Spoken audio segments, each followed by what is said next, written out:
Good day everyone. Today, we will be presenting on the Pandora Papers case involving Tun Daim Zainuddin and its legal implications in Malaysia. In this presentation, we will explain the background of the Pandora Papers, the allegations linked to Tun Daim, the legal developments that followed, and the relevance of money laundering stages in this case. Who is Tun Daim? One of the Malaysian figures named in the reports was Daim Zainuddin. Tun Daim is a former Minister of Finance of Malaysia and a prominent political and economic figure. He has long been considered one of the most influential individuals in Malaysia's financial and political landscape. However, after the Pandora Papers were released, his name attracted widespread national attention. In 2021, the world was shaken by one of the largest financial data leaks in history, known as the Pandora Papers. Nearly 11.9 million confidential documents were leaked, exposing offshore companies, hidden wealth, and complex financial arrangements linked to global political leaders and wealthy individuals. Malaysia was among the countries mentioned in the reports. What was revealed? The leaked documents linked Tun Daim and members of his family to offshore trust funds worth tens of millions of US dollars. They were also connected to high-value properties overseas, including properties in the United Kingdom and the United States. These assets were reportedly held through complex offshore financial structures across multiple jurisdictions.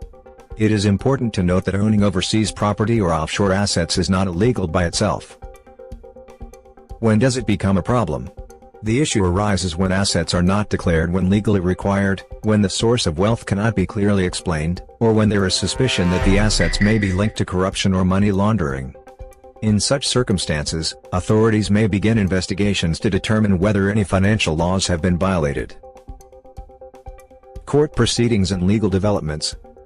Tun Daim was later charged for failing to declare his assets to the Malaysian Anti-Corruption Commission, or MACC. However, in November 2024, Tun Daim passed away. Under criminal law principles, legal proceedings cannot continue against a deceased person. Therefore, the criminal charges against him were legally withdrawn. We will move to the continuation of investigation. Despite his death, investigations into the assets continued. Malaysian courts allowed asset freezing and further investigation under anti-money laundering laws. Legal action may still be taken against his estate, family members, or assets suspected to be linked to money laundering.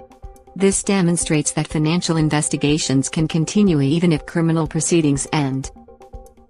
To better understand the concerns raised in this case, it is important to explain the three stages of money laundering: placement, layering, and integration. The first stage is placement. This refers to introducing large sums of money into the financial system, often through bank accounts or offshore financial structures. In this case, concerns were raised about whether large funds were properly declared and whether their source could be clearly explained. The issue is not the ownership of wealth itself, but whether the entry of high-value funds raises suspicion of possible unlawful proceeds. The second stage is layering. During this stage, funds are moved through complex transactions, offshore companies, trust funds, and multiple foreign jurisdictions. The Pandora Papers revealed complicated ownership structures across several countries, making it difficult to trace the true origin of the funds. Multiple layers of transactions may suggest attempts to conceal ownership or disguise the source of wealth. The final stage is integration.